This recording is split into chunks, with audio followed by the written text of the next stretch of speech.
Meus amados irmãos, na graça e na paz gloriosa de Jesus Cristo, nosso Senhor. Eu quero aproveitar a vossa predisposição de pés. Vamos abrir as nossas Bíblias no Evangelho segundo escreveu Mateus. O capítulo é o de número 15. Os versículos, nós vamos ler do 21 em diante. Seguiremos assim até o versículo de número 28. Enquanto você abre aí a sua Bíblia eletrônica, a sua Bíblia de papel, sua Bíblia de bolso, não interessa. O importante é que você tenha ao seu lado, na sua mente, também no seu coração, e a cada manhã, todos os dias, que você possa se alimentar dessa palavra tão maravilhosa e santa, que é a palavra do Senhor nosso Deus. Evangelho de Mateus, capítulo de número 15, versos do 21 em diante. Nós vamos hoje falar a respeito do milagre na família.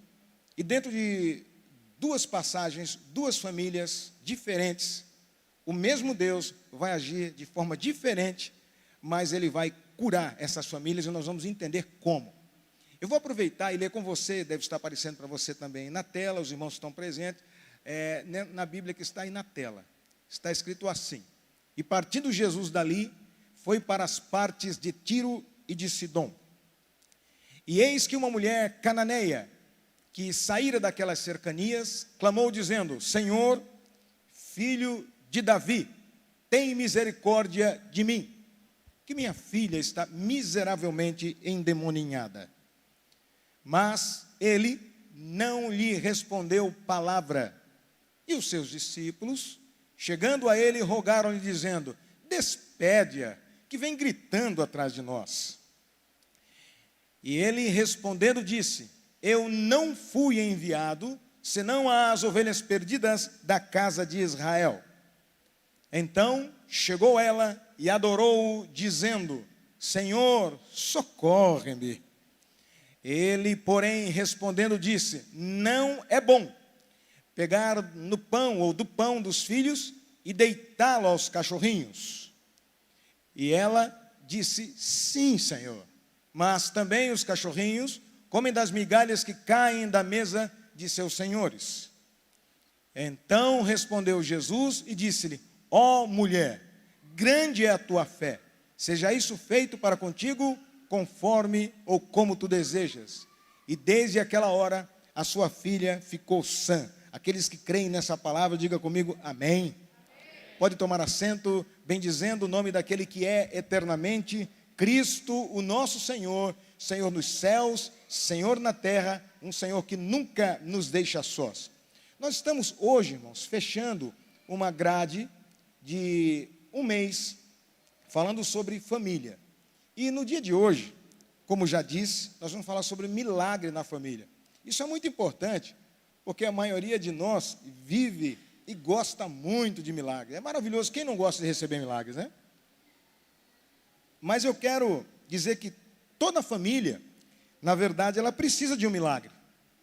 Toda família precisa de um milagre. Então isso já vai trazer a você uma predisposição em não somente buscar a bênção de Deus para a tua família, mas ser uma bênção para as demais famílias da terra. O mais difícil nos seres humanos é entender qual é maior, o milagre ou o Senhor do milagre. Então nós vamos hoje compreender isso, e se tal qual no culto passado nós compreendermos que não apenas devemos ser ouvintes, mas praticantes da palavra de Deus, nós vamos sair daqui com uma porção maravilhosíssima e que fará muita diferença na vida de muitas pessoas, quiçá na tua família. Então, nós temos que entender, antes de mais nada, que a maior bênção, a maior cura que qualquer ser humano pode receber, e para isso Jesus se declarou que veio com essa missão. Ele veio para buscar e salvar os que se haviam perdido. Mas ele veio trazer a vida e vida com abundância. Não é aquela vida que a cura no corpo traz, seguida posteriormente da morte, que é uma determinação, é uma consequência de quem está vivo. Mas a bênção maior, a cura maior, não é no corpo, é a cura da alma. Hoje, aqui, nós vamos meditar então e entender mais do que isso. ensinar aos nossos filhos sobre como se relacionar com o Deus de milagres, com o Senhor que faz milagres e cura. E assim nós vamos sempre que precisarmos, e Ele estiver em nós, assim como a sua palavra deve estar em nossas vidas, nós vamos receber o milagre necessário para a existência das nossas famílias. Você pode dizer amém? Amém. As duas famílias com as quais nós vamos aprender hoje, como eu já disse, são verdadeiros exemplos a serem seguidos, e eu gostaria muito que vocês aproveitassem essa palavra de Deus. Identifique-se com qual dessas famílias você mais se alinha, conheça a sua verdadeira identidade. Mas, todavia, entretanto, se necessário se fizer, troca a tua identidade. Se não se identificar com aquilo que é mais nobre para as nossas vidas, ainda é tempo. Jesus não veio, você ainda tem a sua família. Ou se perdeu, o Senhor nosso Deus pode reaver. Ou se você já estiver numa nova família, num novo tempo, o Senhor pode fortificar a ponto de você não sofrer os danos que as famílias têm sofrido nos dias atuais. Na palavra que nós vemos aqui essa mulher cananeia, conforme diz o título. Jesus vai para essas bandas de Tiro e de Sidom. Quando eu falo Tiro e Sidom, eu não estou falando mais do território de Israel. Eu estou falando do território fora de Israel, de uma parte onde pessoas com a sua ramificação cananeia, a grande maioria gregos, ali residiam. Eu quero que você entenda quando está escrito, quando você lê, região de Tiro e de Sidom, você vai entender que essa é a primeira viagem, viagem internacional do Senhor Jesus, saindo do território de Jerusalém. Ele sai pela primeira vez daquelas cercanias de Israel, daquelas cercanias de Jerusalém. Ele se depara logo de início, naquela região, quando ali chega, ele e os seus discípulos que o seguiam, ele estava fora da sua pátria, e nós vamos ver o porquê já. Ele se depara com uma mulher cananeia gritando com ele. Ela gritava por estar angustiada, mas ela não diz qualquer grito. Ela grita: Jesus, filho de Davi.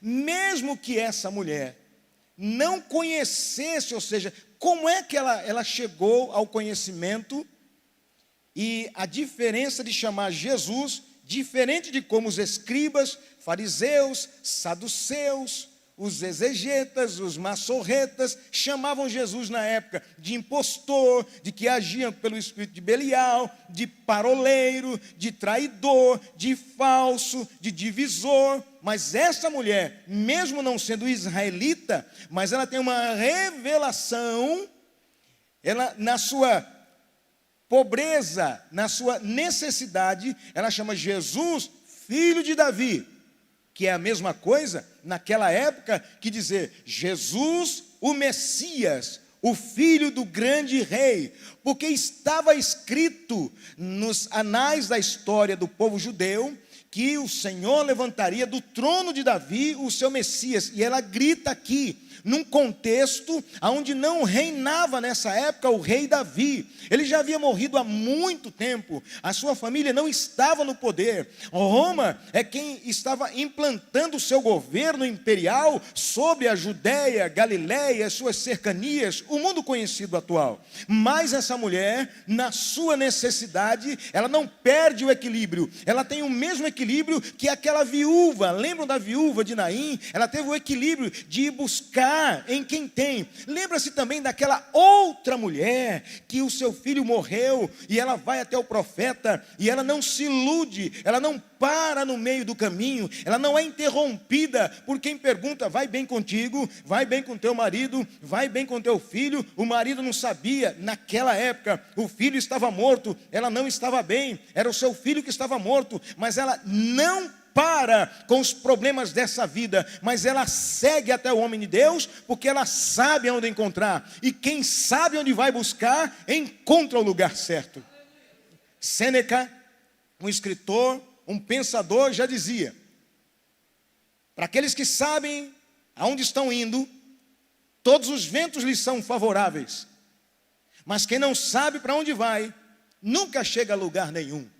Quantas pessoas insistem, sobem, caem, recebem, perdem, ganham, perdem, vão, voltam, vão, mas aquele que confia no Senhor, certamente a vitória virá. A tua família tem direção, a tua família está sendo alinhada debaixo da palavra do Senhor, portanto confia, tem uma palavra de bênção para a tua vida também nessa noite.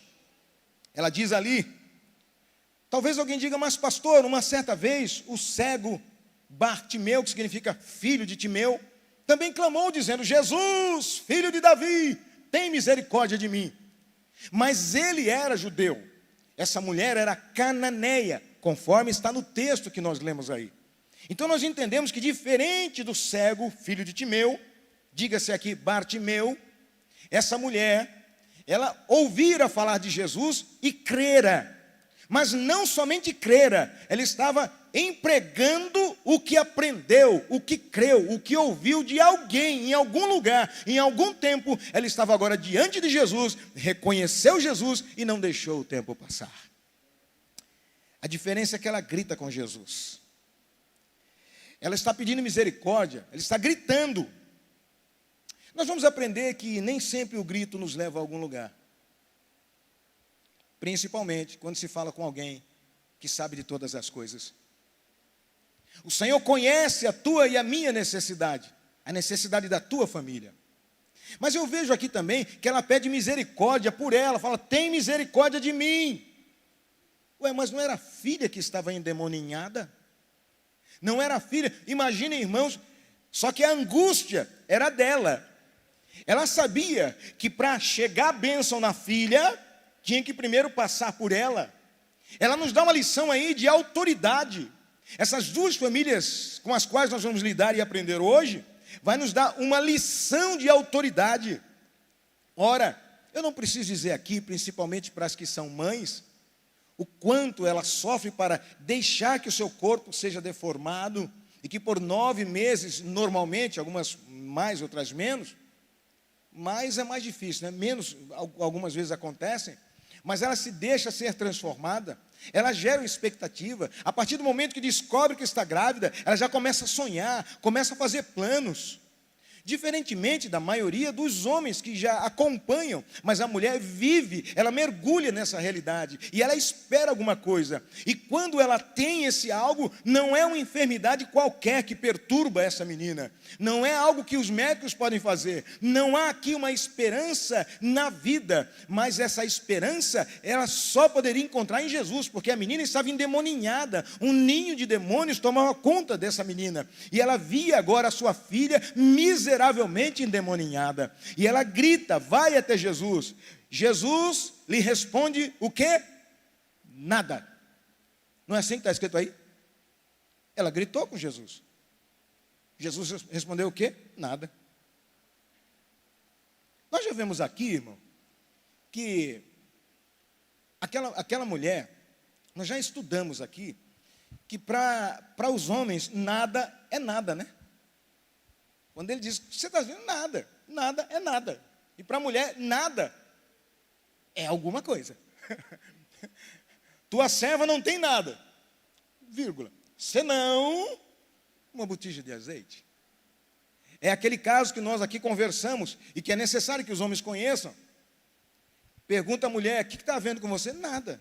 Pergunta a segunda vez, por que você está diferente assim? Nada, por nada. Você precisa de alguma coisa? Não, de nada. Mas eu fico pensando às vezes, por que você... Então ela tem alguma coisa. Então nada para uma mulher é alguma coisa. Então nós já vemos aqui, eu vou falar de uma cura na casa, ou solicitada por uma mulher, e depois falar de uma cura solicitada por um homem. Eu vou falar da cura solicitada por uma mulher para a sua filha, mas também vou falar de uma cura de um homem que solicita a cura para o seu filho. Mas o Senhor é o mesmo, e Ele conhece a mulher, e Ele conhece o homem, Ele conhece a tua vida, então é melhor que saibamos abordá-lo. A mulher chega gritando, Jesus não fala nada, mas para aquela mulher que precisava de alguma coisa, esse nada de Jesus já é alguma coisa, é uma resposta sem palavras. Sabe, nós entendemos aqui que ela diz, bom, pelo menos ele não me expulsou ainda. Se ele não respondeu, eu ainda tenho uma chance. Conseguem compreender? Ah, meus queridos, como é bom ter em casa alguém que tenha confiança, que vê sempre o melhor ângulo, que maximiza as bênçãos do Senhor e minimiza os problemas, diferente daqueles que qualquer problema ele aumenta, é muito, fica nervoso, passa mal, não dorme, perde peso, mexe no colesterol e triglicérides, mas aquele que confia no Senhor não se abala, permanece para sempre. Não sou eu quem digo, ei, é o Senhor que diz que aqueles que confiam no Senhor são como os montes que estão em volta de Jerusalém, eles continuam para sempre, desde Davi até o presente momento, e só quem mexe nele é o Senhor Jesus, que vai voltar e fendê-los canto a canto. Bendito seja o nome do Senhor. Não adianta gritar com Jesus, não adianta gritar em casa, não adianta diante do problema se desesperar, se descabelar, porque muitas vezes Jesus responde assim, com silêncio. Tem um hino que diz, no silêncio Deus trabalha por você, na verdade. Isso é verdade, a mentira é o que nós cantamos. Porque a pessoa canta, mas quando Deus fica em silêncio, por que Deus não fala comigo? Por que o Senhor não me responde? Calma, calma, confia no Senhor. Aprendamos com essa mulher. Os discípulos então, que estavam ao lado de Jesus, você e eu lemos aí, eles se incomodam com aquilo. Jesus nem se incomodou. Tanto é que ele nem respondeu. Mas os discípulos se incomodaram. Você já viu isso? Às vezes você vê o seu pastor mantendo a pose, está ali, a pessoa vem, comete pecado, ele cuida, mas alguém que está do lado já fica incomodado, se acha. Muitos discípulos às vezes não seguem os seus mestres. Muitos pais não seguem, muitos filhos não seguem os seus pais, as suas mães, na fé. Naufragam porque não sabem se postar. E os discípulos aqui se incomodam e pedem para ele, Jesus, olha só. Irmão, discípulo faz o quê? Segue o mestre, não é? Eles saíram da casinha, toda vez que você perde a paciência, perde a razão. A Bíblia diz que na ira não habita a justiça de Deus. Quando for educar o seu filho e sua filha, não faça na ira. Espera a coisa acalmar, corrige depois, com equilíbrio, com sabedoria divina. Não vá na ira fustigar a criança, porque o Senhor não se agrada desse negócio. Quando a esposa subir o tom, gritar, entenda, às vezes é necessário o silêncio. Quando o marido subir o tom, mulher, é a tua hora agora de silenciar. Jesus sabia que se começasse a gritar ali, o que é a mulher que você quer? Ia virar um zumbido, coisa estranha. E o nosso Deus é ordeiro. Aprenda isso para a tua família. Lá fora, antigamente, na época que eu estudava, os professores diziam, desculpa, é um termo chulo, mas é uma verdade que eu ouvia muito. Quando um burro fala, o outro abaixa a orelha. Ou seja, enquanto um fala, o outro ouve. Mas trazendo a realidade aqui, enquanto o Senhor fala no silêncio, eu conheço um músico, meu filho, aliás, é um dos admiradores dele, irmão Geilson, que ele, é Geilson mesmo, que ele diz o seguinte, olha, escutem, quando as pessoas param, o silêncio, que som maravilhoso, irmãos, é tão bom. Jesus ouvia muitas vezes o silêncio, ele saía do meio do povo para ir para um lugar de silêncio, para falar com seu pai, para meditar, para se solidificar. Não dê ouvido aos ruídos desse mundo. Correndo aqui com o tempo, que já está já bem andado, os discípulos pediram para ele, Jesus, manda ela embora, está nos perturbando. Irmãos, eu noto aí que a crise, que já era uma crise, se instalou ainda de uma forma pior. Vocês conseguem compreender isso? Sim ou não? A pessoa grita, Jesus, filho de Davi, tem misericórdia de mim. Mas ela estava por ali ouvindo. E eu vi os discípulos, manda ela parar, está perturbando a gente. Imagine o coração daquela mulher. Talvez se fosse eu, ia dizer, não são, está com Jesus, esse povo de Jesus aí, não é tudo que falam não. Mas ela não se preocupou com isso. Sabe por quê, irmão? Muitas vezes, quando a crise aumenta, você já está no meio da crise.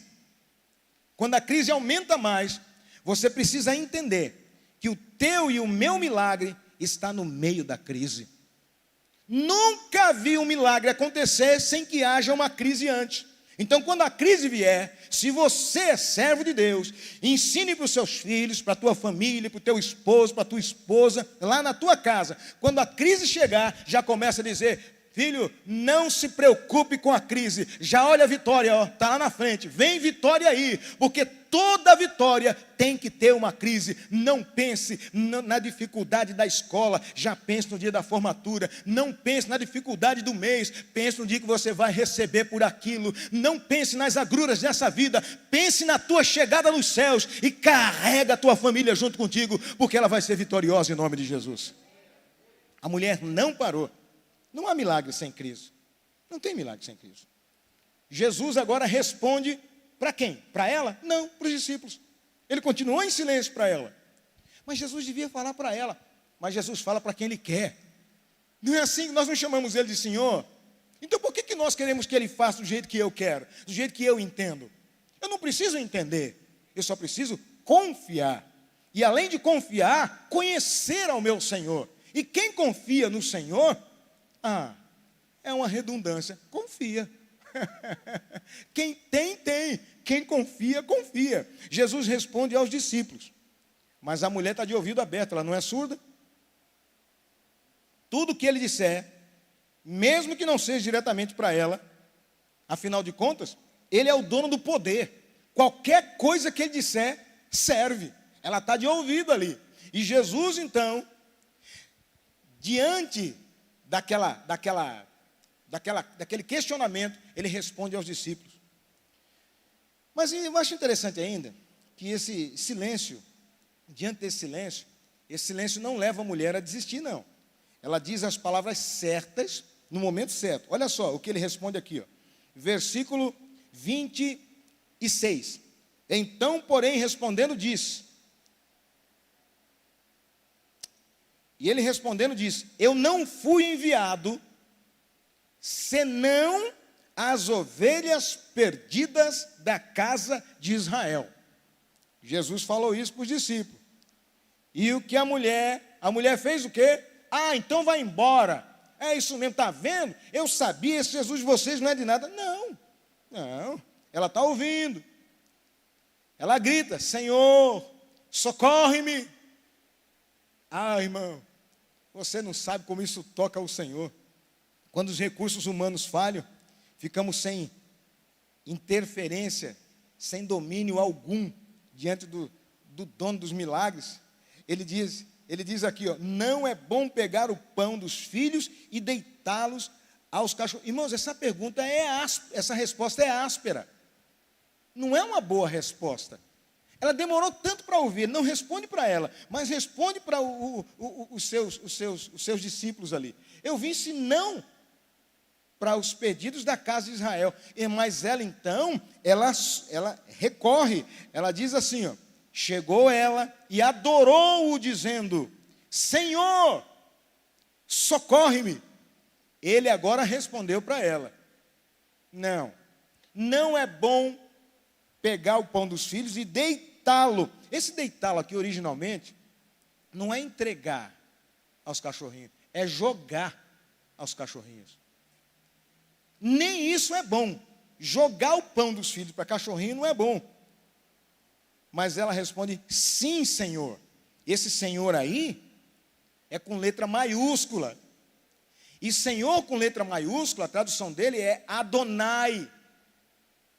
Tá certo? É Adonai. Ela diz: sim, Senhor, mas também os cachorrinhos comem das migalhas que caem da mesa dos seus senhores. Esses senhores é com letra minúscula, que é Quírios. Então ela vê em Jesus o Senhor dos senhores, o Adonai, o Deus. Quem é que revelou isso para ela? A humildade, irmãos, na humildade habita a justiça de Deus. Ela diz: sim, Senhor, o Senhor está certo. Mas os cachorrinhos, ela não disse que não era cachorrinho. Ela assumiu a condição de cachorrinho. Mas ela disse: os cachorrinhos também comem das migalhas que caem da mesa dos seus senhores. Eu quero dizer para você aqui que naquela época, quando eu falo mesa aqui, talvez alguns de nós pensemos que é a mesa igual a nossa, né, alta, ali com 70 centímetros, 60, 70 centímetros de altura, né? Algumas são mais altas, aí outras são mais baixas, mas não é não, irmão. O judeu, a mesa era baixa, era rente ao chão. Ou seja, e naquela época não tinha tanto cachorro como é hoje. Aqui tem pet para todo lado, aí não. Naquela época tinha pouco cachorro, porque cachorro, esse cachorrinho dito aqui, é o de estimação mesmo. É o que se tem em casa, que se cria em casa.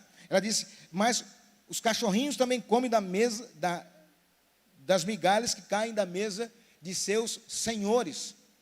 Ou seja, daqueles que são senhores conforme a vida, daqueles que mandam. Sabe que Jesus ouve da parte dessa mulher, de que Ele é Senhor dos céus, e Ele manda nela aqui na terra também.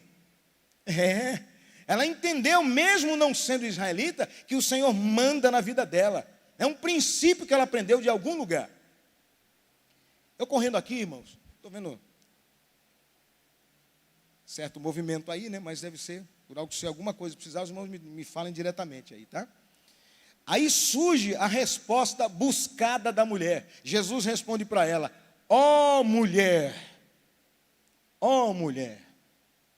grande é a tua fé, seja isso feito para contigo, conforme tu desejas. E desde aquela hora, a sua filha ficou sã. Nós estamos lendo aqui no Evangelho de Mateus. No Evangelho de Marcos, capítulo 7, verso 30, diz que a partir daquela hora, quando ela chegou em casa, a sua filha estava deitada, ou seja, em paz, dormindo. Esse, irmãos, preste atenção, é um dos únicos momentos. Quem aqui acredita que Deus é Senhor e que a vontade dele prevalece sempre? Amém? Mas vocês, eu e você, estamos diante aqui de um dos únicos momentos que Deus abriu mão da sua vontade para fazer a vontade de um ser mortal, que nem era israelense. Isso é um milagre. Você não entendeu? Isso é que é milagre. É quando Deus abre mão da sua própria vontade, por causa da humildade dos seus servos, em saber como lidar com ele. Não grita, porque ele vai ficar em silêncio. Não se revolte, porque não vai receber a resposta, mas te humilha diante do Senhor e ensina para os teus filhos, porque o milagre vai acontecer. Jesus estava dizendo para aquela mulher assim, hoje, eu vou abrir uma exceção. Vai ser do jeito que você quer. Você está entendendo? Hoje é do jeito que você pedir. Seja feito conforme o teu pedido. O que você quer mesmo? Agora é você que manda. Você pede e eu faço. Sabe o que é isso? É o segredo da família, de alguém, de uma mulher, de um filho, de um pai, saber chegar diante do Senhor Jesus. Porque Ele é Senhor, mas Ele te ama, e isso é mais importante. E o amor tudo espera, tudo crê, não se importa com leviandade, não busca os seus próprios interesses. Aqui está a prova de que o nosso Deus é Deus. Bendito seja o nome do Senhor Jesus. O segredo dessa mulher aqui, também eu poderia dizer, é que ela deixou, a filha dela estava endemoniada lá. Mas onde estava o problema? Não estava lá na casa dela? Não estava na filha? Já viram pessoas que acontece um problema, ela sai correndo pela rua desesperada, dá um problema com o filho lá 500 quilômetros, fica nervoso aqui, não sabe mais comer, não sabe trabalhar. Irmão, nós somos melhores, somos mais do que os que estão no mundo, porque em nós habita o Espírito da verdade. E ele diz, eu vos dou a minha paz. E não dou como o mundo dá. Tem equilíbrio. Mãe, pai, filho, seja equilibrado. Se desespera com tudo. O problema está lá, deixa o problema lá. Eu aprendi uma coisa com a minha mãe. Ela dizia sempre o seguinte, e eu vi aqui também acontecer, eu vi acontecendo com o irmão Marcos uma vez também aqui, que ele perdeu um relógio. Não sei se nem se podia dizer isso, mas acho que eu posso. O Marcão é nosso, o Marco da Gleides. Né? Perdeu um relógio uma vez, né, Gleides, que ele tinha ganhado quando saiu da GM, né? Então, tem alguns anos de trabalho, aquele relógio significa um trunfo, é um troféu. E ele perdeu esse relógio por alguma razão, desapareceu. E quando ele estava contando isso para mim, eu lembrei que minha mãe dizia que quando a gente perdia alguma coisa, ficava nervoso procurando em casa, ela dizia, relaxa. Quando você menos esperar, vai aparecer. Porque aquele que estava contigo quando você perdeu, vai estar com você quando você achar. Isso é confiar em Deus. E o Marco, em determinado momento, estava mexendo nas coisas lá, achou o relógio, né, irmã Gleise? É assim, irmão. Quem já não viveu uma situação dessa?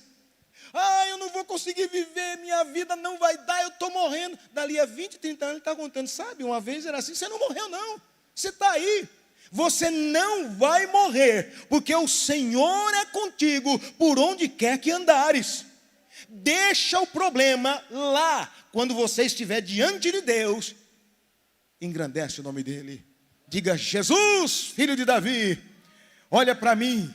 Senhor, quando estiver na presença do Senhor, é por isso, irmãos, que eu sou contra a igreja e tenho lutado, porque a igreja, por algum momento, deixou de glorificar a Deus.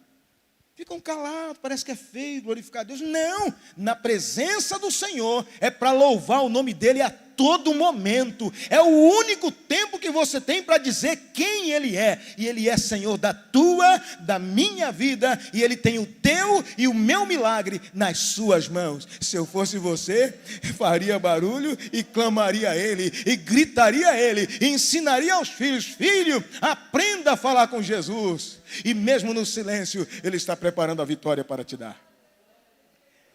Nosso desespero não desespera Deus. Tá? O meu desespero jamais vai desesperar os céus.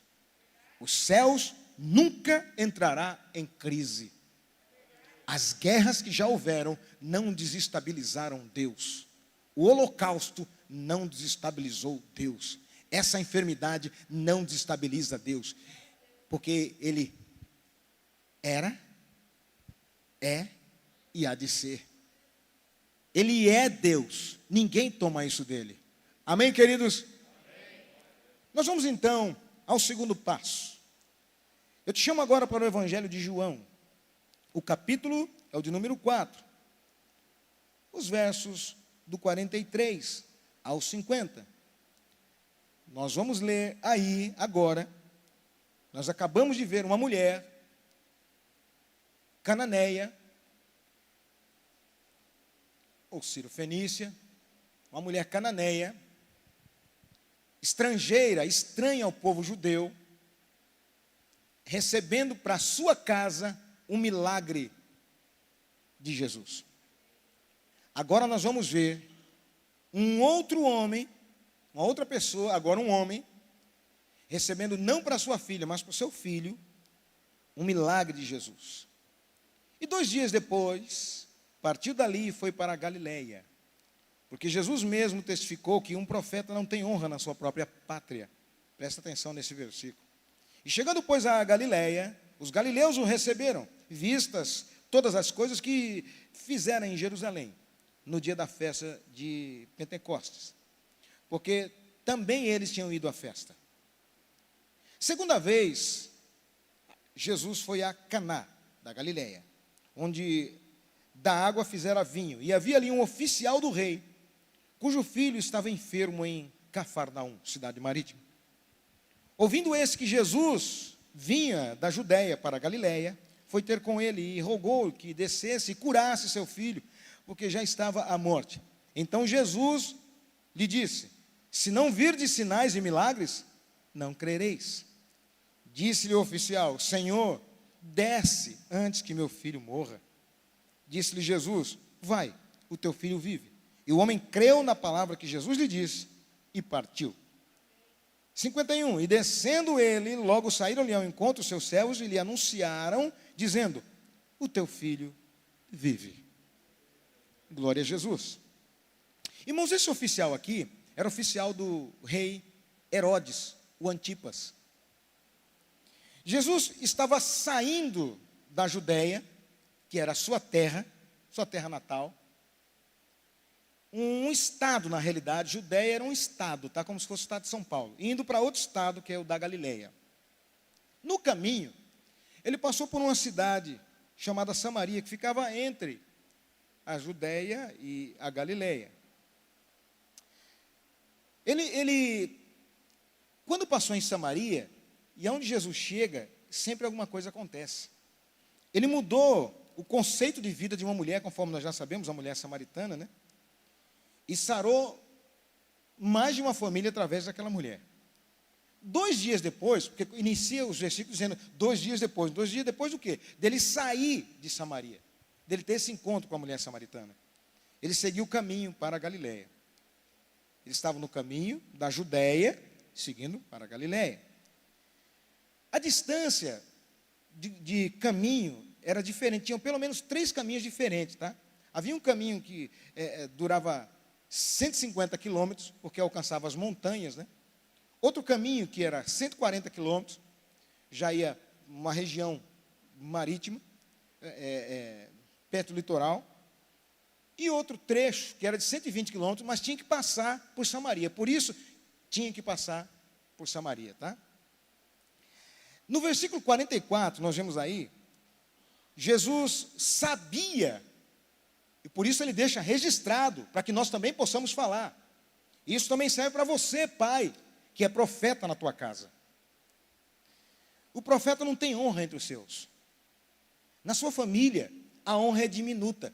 Não é que não haja honra na realidade, é que eles duvidam. Qualquer um outro fala, já se aceita. Quando você fala é mais difícil, você tem que dar cababilidade. Então, se chateia por isso não, tá? Ah, mas eu falei tanto, mas meu filho está ouvindo. É porque profeta não tem honra entre os seus. Isso Jesus nos ensina, e ele sabe de tudo. Ele conhece as pessoas no mais oculto dos seus corações.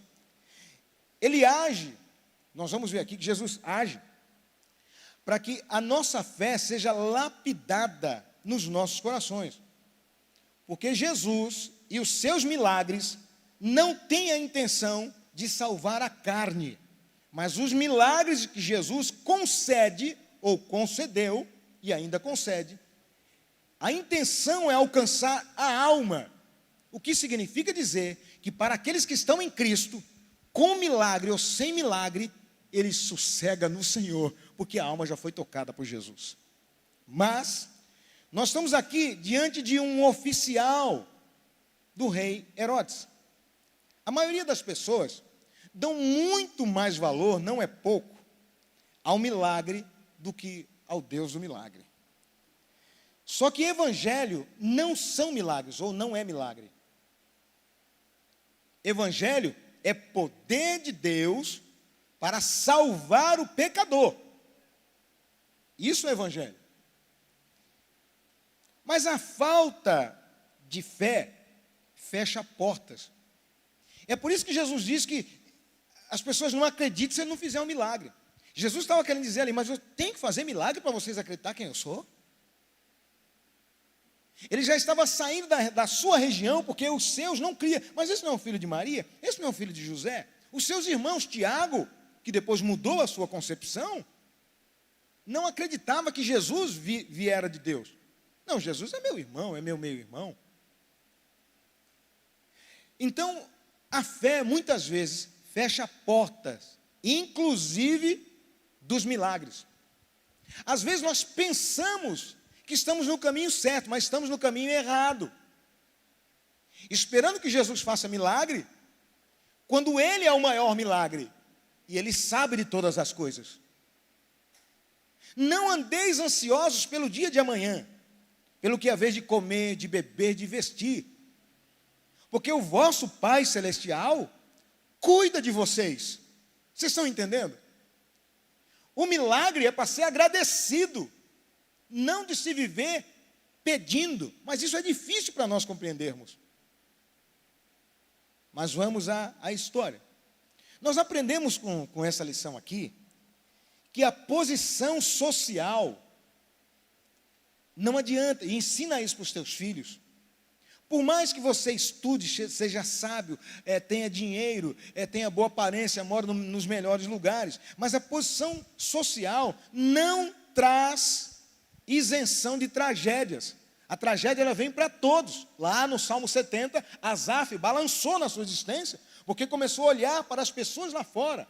Por quê? Porque o dinheiro compra um bom funeral, mas não compra a vida eterna. A sabedoria leva o homem aqui nessa terra a conhecer muitas coisas e a alcançar um lugar de destaque. Mas diante de Deus, ele continua sendo pó e cinza.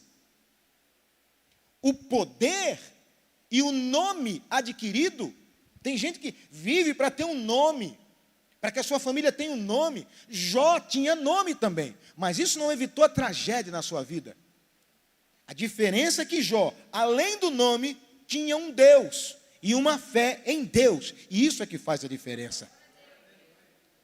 Nós temos na nossa família que crer em Deus acima e alheio a quaisquer problemas, ao valor do holerite, ao grau de ensino. Nós temos que ter o Senhor nosso Deus acima das nossas posições sociais. Então, aliás, poderia até dizer, irmão? Tem um ditado popular que fala que quanto mais alto, maior é o tombo, né?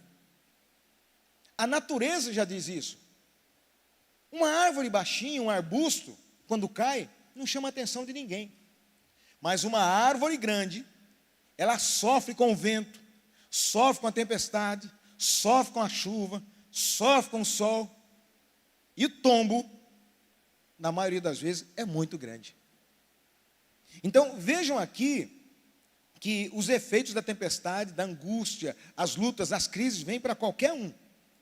Nós temos que ensinar isso para os nossos filhos. Maior é Deus. Maior é Deus. A minha vozinha materna dizia, qualquer problema que nós tínhamos, ela dizia, mais do que Deus, ninguém. Mais tem Deus para dar do que o diabo é capaz de levar. Ela sempre ensinava isso, isso ficou na nossa cabeça. Então, diante de toda tribulação, sempre me vinha, maior do que Deus, ninguém. Mais tem Deus para dar do que o diabo pode levar. O que é teu, o diabo não leva. Ela sempre dizia, colocando o Senhor no lugar dele, independentemente de onde passássemos, da situação que vivêssemos. Esse oficial, ele tinha tudo que a ciência do momento poderia oferecer. Mas ele precisava de um milagre agora que só Jesus tinha. Não adianta, muitas vezes, passar a vida ajuntando e andar alienado, ou seja, à margem do poder de Deus. Eu quero aqui contar, eu creio que não há problema, mas trazer um exemplo muito forte que eu achei que eu vivi. Quando meu filho, o Ricardo, ele passou para a escola de especialista do Exército, ele entrou num quadro de aviação do Exército, e eu me lembro que, juntamente com ele, ele, filho de alguém humilde como eu, mas juntamente com ele passou também o filho de um pastor conhecidíssimo em todo o Brasil, pastor Altair Germano, de Recife, Pernambuco. Ele é um teólogo renomado, escritor renomado, muito conhecido, anda por todo o país e fora dele. E o Altair Germano, era Júnior o nome dele? Altair Germano Júnior, também passou junto com meu filho, com o Ricardinho. Só que, durante os exercícios ali, eu lembro que quando ele chegou aqui, até o pastor Francisco Sales Ferreira, nos procurou, e ele, olha, esse aqui é o pastor Altair Germano, o filho dele está conosco, olha, faz o caminho aí para ele, receba ele. Nós recebemos, irmão, é uma alegria, uma satisfação, mas chegou um momento que o Altair Germano Júnior não pôde continuar, foi desligado do curso. Com todo o cabedal, o seu irmão, que era promotor público, uma pessoa de alto estirpe, pessoa de conhecimento, o pai conhecidíssimo, apesar que eles não se abalaram porque são cristãos, mas não foi o dinheiro, nem o poder, nem os estudos, nem as escolas nas quais ele estudou, que lhe deu uma vitória que talvez nem seja das maiores para alguns. E a Bíblia nos ensina dizendo que não é dos mais velozes a corrida, e nem dos sábios a vitória. O sol nasce para todos. E esse oficial, apesar de ser um oficial de Herodes Antipas, mas ele estava agora com um problema muito grande. A tragédia vem para todos. A diferença é como eu e você, como teus filhos vão lidar com a tragédia. Quem é a mãe que ele segue? Quem é o pai que ele vê? Como são os finais das noites na sua casa? De joelhos? Como são os inícios das manhãs? De joelho, jubilando, louvando ao Senhor, ou reclamando? Ou com palavras de baixo calão, ou de baixa estirpe, de baixo valor? Esse homem agora, ele enfrenta uma tragédia, e os males da tragédia ou até a morte, chega para todos, do mais velho até a criança recém-nascida. Nós, eu e você sabemos disso. E infelizmente, algumas vezes, o curso da natureza é invertido e muitos pais sepultam os filhos. Isso é uma tragédia, mas acontece. Mas a diferença é de como nós estamos diante de um jovem, diante de uma situação dessa, quando um jovem, uma criança fura a fila e passa para a eternidade. Como nós vamos agir? A aflição ou o sofrimento é pedagógico, queridos. Não ensine seus filhos, não ensine na sua casa fugirem da pedagogia de Deus. Não fuja. O Senhor Jesus, Ele diz, diante dos seus discípulos, que vários o seguiam, Ele para determinada feita e diz: quem quiser vir após mim, ou quem quiser ser meu discípulo, negue-se a si mesmo, ou seja, perca a sua vontade. Tome a sua cruz de cada dia e siga-me. Cada dia é uma batalha. Não é só você que enfrenta dificuldades, não. Talvez para você a minha dificuldade é pequena, mas para outro pode ser grande, ou até insustentável para ele. Não reclame da sua cruz, não abandone sua cruz, tome a sua cruz, siga Jesus, porque Ele é a certeza da vitória. São nesses momentos de pedagogia divina, quando mais aprendemos sobre os nossos limites, é ou não é? Quantas vezes eu pensei que podia, e quando chegou diante da luta eu descobri que não podia. Já houve momento em que eu pensei, logo no início do pastorado, que eu era superior à igreja, mas eu descobri que eu sou igreja, eu sou ovelha, apesar de estar pastor. É no momento da dificuldade que nós valoramos as coisas e nós valorizamos as pessoas. Os nossos limites são conhecidos na hora da luta. Quantos eu já ouvi dizer: pastor, eu não vou aguentar, e o Espírito Santo me mandar dizer: confia no Senhor, essa luta vai passar. E depois a pessoa chegar para mim, ou testemunhar em altar dizendo: passou. Você podia muito mais, porque Efésios 3:20 está escrito que habita dentro de mim, dentro de você, algo que é superior a qualquer luta, e é capaz de nos dar muito mais além daquilo que nós mesmos pensamos. Existem filhos, irmãos. Esse oficial aqui estava com um filho à beira da morte, mas espiritualmente existem pessoas que talvez estejam aqui nesse auditório, que estejam com seu filho ou sua filha à beira da morte. Mas não é a simples morte material, não. Porque essa morte material, irmão, para nós não é nada. Morrer aqui, vamos levantar para a vida eterna. Mas quem sabe tem filhos morrendo espiritualmente. Está perdendo filho ou filha espiritualmente, à beira da morte espiritual. No versículo 49, o homem insiste para que Jesus, esse oficial insiste: Jesus, desce até a minha casa. Por quê? Porque Jesus estava no alto. Vá até a minha casa, venha na minha casa.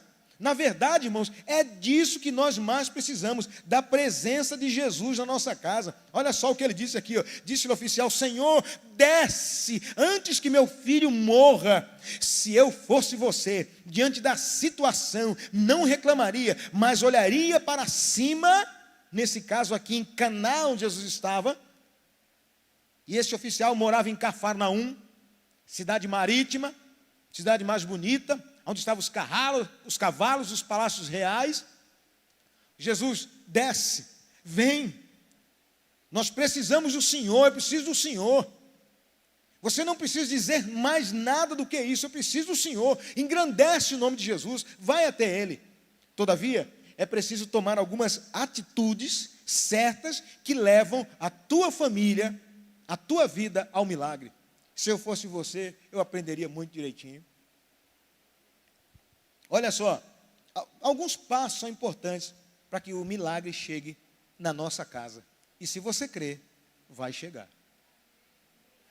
Se você agir dessa forma, vai já acontecer. Vai acontecer. Primeiro, saia de Cafarnaum. Que é isso, pastor? O oficial estava na zona de conforto dele. Estava lá embaixo, na cidade marítima, cidade de praia. Jesus estava lá em Caná. Lá é o lugar do milagre. Por quê? Porque lá é o melhor lugar? Não, porque Jesus está lá. Aonde Jesus está, ali está a vitória. Irmãos, de Cafarnaum até Caná é uma subida de aproximadamente 30 quilômetros. Uma subida longa. Mas Jesus estava lá. Jesus me mandou de Araras para cá, porque Ele me chamou para aqui. Jesus muitas vezes nos manda para quer trabalhar conosco num deserto. Não fuja do deserto, passa pelo deserto. Às vezes é Samaria, passa por Samaria. Às vezes é aquele serviço que vai pagar menos que o outro, vai para aquele serviço. Às vezes dói, vai aonde dói. O importante é que Jesus esteja lá. O segredo do milagre é estar aonde Jesus estaria. Segundo ponto, tem que ser humilde. Tem que ser humilde, até o ponto de ir até Ele. Lembra da mulher? Jesus, filho de Davi, tem misericórdia de mim. Esse homem, ele era humilde para pedir para descer na sua casa. Ele queria receber o Rei da Glória na sua casa. Terceiro ponto, e último, tem que ser corajoso. Sabe por quê? Porque ele era oficial do rei Herodes Antipas, que era parente daquele que mandou matar as crianças na época que Jesus nasceu, que era o mesmo rei que perseguia Jesus, e foi esse mesmo Herodes Antipas que julgou Jesus preso. Mas o oficial, ele não estava nem aí, ele não queria saber aonde ele trabalhava, o risco que ele ia correr, o que iam falar dele. O que ele queria era estar na presença de Jesus, e ele foi até Jesus. E quando nós lemos aqui, Jesus disse-lhe: vai, o teu filho vive. Poucas palavras, irmão. Sabe, eu vou dizer para você, eu não sei quanto tempo essa luta, eu preciso de uma vitória, e talvez você também precise de uma vitória. Não interessa quanto tempo isso vai demorar, mas a verdade é o seguinte: fica de olho. Quando você souber que Jesus chegou, a bênção chegou junta. Clama a Ele, te humilha, porque a vitória, o milagre virá sobre a tua casa. Eu quero finalmente chamar você para 2 salmos. Salmo 127 e Salmo 128. São 2 salmos aqui, porque até agora eu falei sobre pessoas estrangeiras, mas que conseguiram um milagre nas suas vidas. Mas agora eu quero te chamar a verdade sagrada para pessoas que servem a Deus. Olha como é que está escrito Salmo 127. Se o Senhor não edificar a casa, em vão trabalham os que a edificam. Se o Senhor não guardar a cidade, em vão vigia a sentinela. Vai prestando atenção. Não sou eu que escrevi, não, irmão. Está escrito aqui: inútil vos será levantar de madrugada. Não adianta fazer sacrifício demais. Você vai fazer, vai ganhar e pode perder. Inútil vos será levantar de madrugada, repousar tarde, comer pão de dores, pois assim dá Ele aos seus amados o sono. Presta atenção aí. É o hino aqui, irmão. Eu não vou cantar, não. Mas é quem tem Jesus tem tudo. Quem não tem nada. Eis que os filhos são herança do Senhor. Sabe o que é herança? É aquilo que não é teu. É dele. Ele dá porque Ele quer te abençoar. E o fruto do ventre, o seu galardão. Sabe o que é isso? É recompensa do Senhor. Como flechas na mão de um valente ou de um homem poderoso, assim são os filhos da sua mocidade. O que vai fazer? O valente vai mais longe através da sua flecha. E isso aqui, irmãos, isso vai muito mais além do que nós estamos lendo aqui. É que nós não temos tempo para aprofundar aqui, mas vai muito mais além. Bem-aventurado o homem que enche deles a sua aljava, não serão confundidos, mas falarão com seus inimigos à porta. Ou seja, está cheio de filho, e agora eu quero espiritualmente dizer, porque nós estamos falando aqui coisas espirituais. Nem sempre teremos filhos materiais, filhos carnais, mas somos capazes de gerar filhos espirituais, pessoas do coração. Sabe quando chega alguém na porta, que bate a porta, e você sai, e os filhos vêm junto? Pois não? Você quer alguma coisa, a pessoa já... Estão entendendo o que o Senhor está falando aqui? Se encha, gere, mais gere. E eu quero aqui dizer uma palavra profética para quem está lançando a mão ao arado de missões. Todas as vezes que você contribuir, que você ora por missões, que você conversa com o missionário, você está gerando vidas através de outras pessoas. Você está gerando diante de Deus. O inimigo muitas vezes, e eu sei, estou dizendo isso, irmãos, porque ainda essa semana, e quase toda semana eu ouço isso. Nessa semana, pastor Osvair, ali em Catanduva, nos enviou um agradecimento dos irmãos lá em Calabouço, em Venezuela, dizendo: pastor, os irmãos lá estão orando por vocês, os irmãos estão repreendendo o inferno por vocês, estão abençoando vocês. Sabe o que é isso? O inferno, nós somos conhecidos nos céus, mas o inferno também nos conhece, porque nós geramos filhos na fé. Vem para nos flechar, mas os filhos se colocam de pé. O que é? O que foi? É herança do Senhor.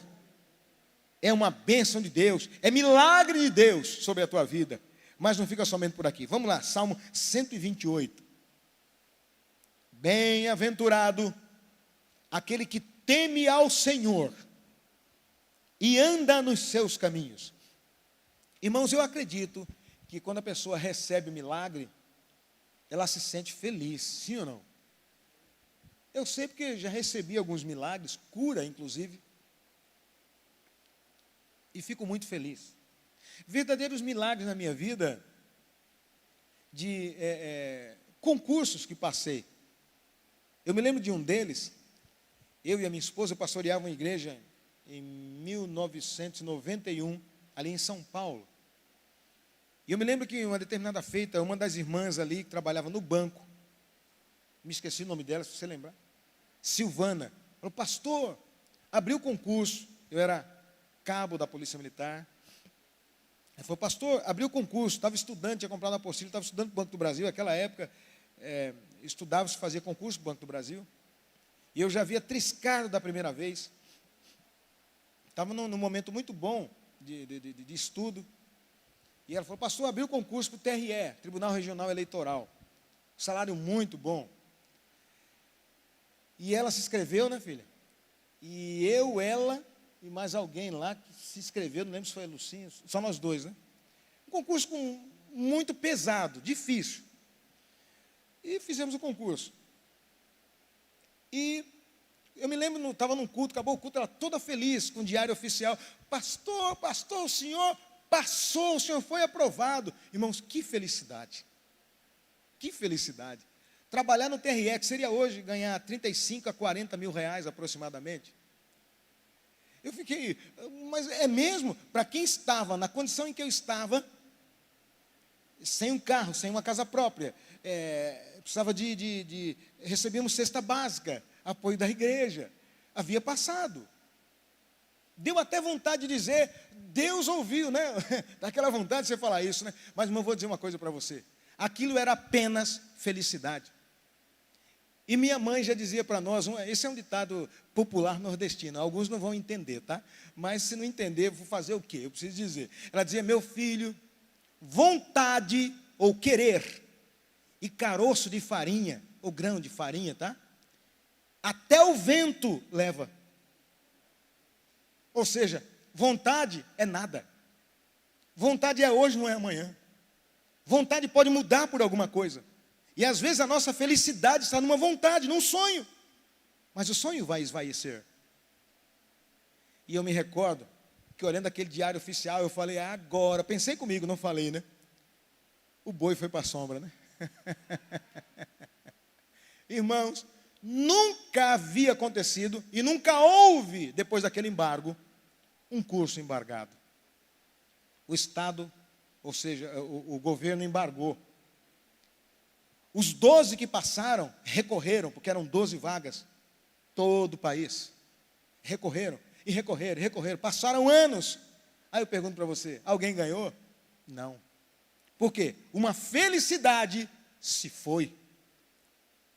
Mas aqueles que temem ao Senhor não são apenas felizes, são bem-aventurados, ou seja, várias vezes, infinitas vezes feliz.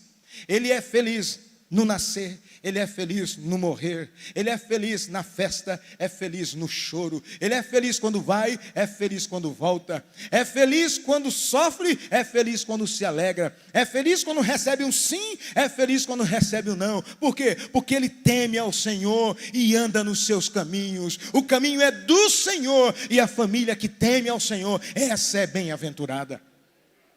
Esse é o maior dos milagres que existe. É o maior dos milagres. Diz aqui, pois comerás do trabalho das tuas mãos, feliz serás e te irá bem. Olha só. Irmão, eu vou dizer para você, viu? Volto a dizer, Jesus nos prometeu a paz, mas a paz do jeito dele. Ele prometeu estar conosco, ele prometeu estar na tua família, na tua casa. Estou orando pelos nossos irmãos, ali em Moçambique, aquele furacão, aquele tufão, ciclone, destelhou várias casas, é sofrimento, mas os irmãos estão cantando, sofrendo e cantando, e o Senhor provê. Sabe por quê? Porque a morte não é a nossa história final. Salmo 91, que nós tanto citamos ou achamos que conhecemos, diz, 1000 cairão ao teu lado, 10.000 à tua direita, mas tu não serás atingido. Como assim, Senhor? Porque quem habita no esconderijo do Altíssimo, a sombra do Onipotente descansará. A tua mulher será como a videira frutífera aos lados da tua casa. Irmãos, duas coisas que são importantes para o judeu.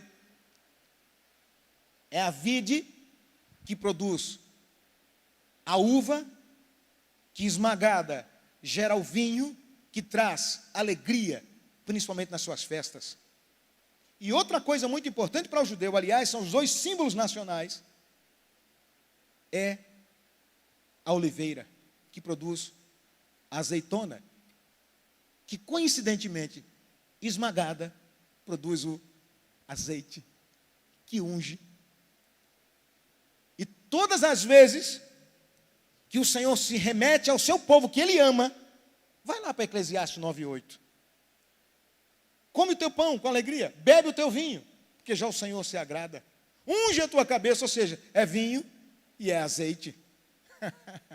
Mas o vinho tem esmagamento no processo. O azeite tem esmagamento no processo. Mas todos eles, o produto é bom. Aleluia. Louvado seja o nome do Senhor. A tua mulher será como a videira frutífera aos lados da tua casa. Talvez alguém diga, mas e a mulher de Jó? Irmão, quem ouviu recentemente o que eu trouxe aqui, nós estudamos e falamos, o Senhor poupou a mulher de Jó. Entendeu ela na sua dor, na sua angústia, que foi a nossa primeira aula aqui, inclusive. A sua angústia poupou ela. E ela, eu acredito que foi mais abençoada do que Jó. Porque ela gerou de novo filhos e filhas, dos quais, ou as quais, não havia mais linda em toda a região do que as filhas dela. Ela viu o seu marido ser curado do câncer e amá-la outra vez. Ela sentiu o seu Senhor, que ela abdicou de si no momento de loucura, abraçá-la de novo. E isso, irmão, se não for Deus, eu não sei mais o que é. A tua mulher será como a videira frutífera aos lados da tua casa, e os teus filhos como planta de oliveira à roda da tua mesa. Eis que assim será abençoado o homem que teme ao Senhor.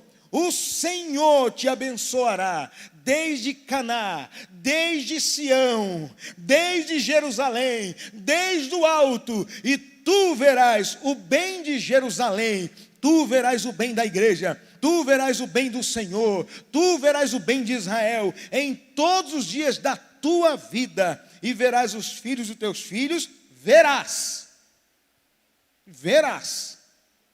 É a promessa do Senhor, e Ele cumpre. E a paz sobre Israel. Você pode dizer amém?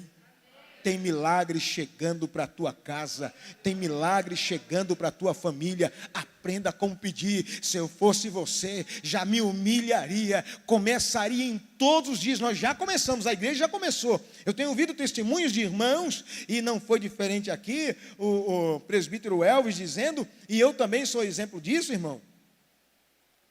Como está gostoso, diante de tanta luta, tanta gente baixada. Todo ano tem gripe, se não é NH, é dengue, se não é dengue, é N3, N2, se não é nenhuma delas. Dá um nome, sempre vai ter um nome, mas vou dizer uma coisa: sempre nós teremos ao Senhor, sempre nós teremos vitória, sempre o Senhor estará no comando das nossas vidas, sempre o meu filho, os teus netos estarão debaixo da onipotente mão de Deus, que nos levanta e nos diz: voa, porque eu estou convosco todos os dias até a consumação dos séculos. A vitória tem milagre na casa. Oxalá, para alguns vai ser como aquele oficial do rei, para outros ou para outras talvez seja como foi para aquela mulher. Mulher, vai ser conforme você está pedindo. A tua humildade mudou a minha vontade. Saiba que a tua fé, o teu quebrantamento, a tua humildade pode mudar a vontade de Deus, que pelos seus queridos foi capaz de dar o seu único filho, o que é um milagre na tua vida. Então creia em nome de Jesus, creia e não duvides, porque o milagre da parte do Senhor é nosso. Eu convido você aqui, fiquemos de pés, e vamos, irmãos, uma palavra de oração aqui. Eu quero abençoar a tua vida. Nós chegamos ao final de uma saga de ensinamento sobre a família. Diga isso para o teu filho. Igual está aí o Mateus ali agora, passando a mão na cabeça do Ricardinho. Eu sei que ele faz isso, faça você também. Meu filho, você é uma bênção. Minha filha, você é uma bênção. Como eu ouço a minha nora dizer em vários vídeos dela, né, ali para o Lorenzo: você é amado da mamãe. Se entregue, sabe por quê? Porque a bênção de Deus, ela enriquece, ela não traz dor. A dor somos nós que vamos atrás. Deus é conosco. O Senhor nos prometeu milagre, nos prometeu vitória, e Ele é fiel para cumprir. Ele nunca nos deixará sós. E toda crise que começar, já começa a comemorar a vitória, porque ela vem em nome de Jesus. Você crê assim? É sobre a tua palavra que eu vou orar, sobre a tua vida, sobre a tua fé, em nome de Jesus. Pai querido, mais uma vez na tua presença eu quero te agradecer, meu Senhor, pela tua palavra que é didática, pedagógica ao nosso coração.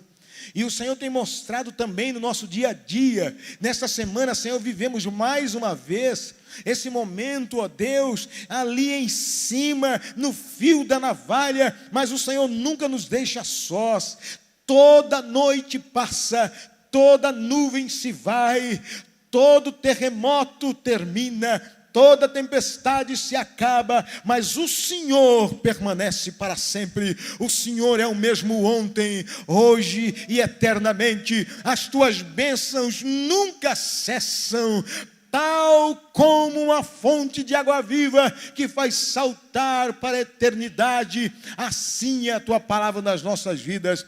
Por isso, Senhor, eu abençoo os meus irmãos em nome de Jesus. E sobre a vida deles, eu decreto que não haja medo, não haja angústia, não haja assalto. E mesmo quando acontecer, que se levantem. Meu Pai, eu te peço pelas vidas do pastor Arturo, que está ali, ó Deus querido, diante dessa enfermidade tão difícil. mas o Senhor tem prometido vitória. Pastora Vânia, meu Deus, pastor Jonas, sua família, irmão Laudelino, irmã Neuzeli, ó Deus, obrigado pela vitória que o Senhor deu ao administrador Alexandre Nunes, curando também da enfermidade, Senhor, a irmã Marilene, aos teus filhos, ó Deus, irmão José Carlos, são tantos cujos nomes me falha a mente, ó Deus, ao teu filho, pastor Silas Domingues, meu Deus, a perca que ele teve na sua família, mas conformado com a tua presença, sabendo que o seu ente querido, já o quarto, Senhor, neste ano, oh meu Deus, que foi estar contigo, que a tua vontade é soberana, estamos nos preparando para que o grande portal da festa se abra, mas enquanto não acontecer, nós confiamos e caminhamos no caminho da tua vitória. Ajuda, Senhor, irmão Edson Pereira, a sua família, Senhor, entra com a cura, guarda os teus filhos, nós que aqui estamos, Deus, são tantas as necessidades, mas o Senhor é o dono da dispensa, o Senhor é o dono do milagre, e eu decreto sobre a vida dos meus irmãos, por causa da tua palavra, um milagre que virá depois da crise, o sol brilhando depois da chuva, para a glória de Deus Pai. Eu te peço e te agradeço, em nome de Jesus, amém.